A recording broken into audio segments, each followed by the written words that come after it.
పద్మావతి అయితే విక్కీ సారు ప్రమాదంలో ఉన్నారు, సేఫ్గా లేరు అని బాధపడుతూ అలా దేవుడి దగ్గర కూర్చొని ఏడుస్తూ ఉంటుంది. అక్కడికి కుచిల పద్మావతి దగ్గరికి వచ్చి, ఏంటి పద్మావతి, ఎవరికి చెప్పకుండా నువ్వు ఇక్కడ ఎందుకు వచ్చావు, అయినా నువ్వు ఇక్కడికి ఎందుకు వచ్చావో తెలుసులే, విక్కీ మీద ప్రేమ అలాంటిది, అయినా విక్కీ సేఫ్గానే ఉన్నాడని చెప్పారు కదా, ఎందుకు బాధపడుతున్నావు అని అంటే, లేదు మనం బాధపడకూడదని అతను అలా మెసేజ్ పెట్టాడు కానీ విక్కీ సేఫ్గా లేడు అని పద్మావతి అంటూ ఉంటుందా.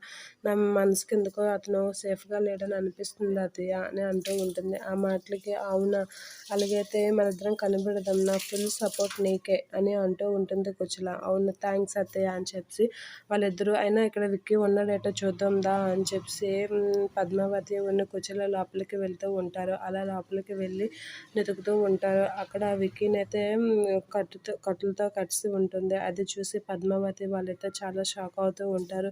ఏంటి ఇతన్ని ఇలా కట్టేశారు, అయినా సేఫ్గా ఉన్నారన్నారు కదా, ఇలా కిడ్నాప్ చేసి ఇక్కడ కట్టడం ఏంటి అని పద్మావతి అయితే ఆలోచిస్తూ ఉంటుంది. అలా ఆలోచిస్తూ విక్కీని చూస్తూ చాలా బాధపడుతూ ఉంటుంది.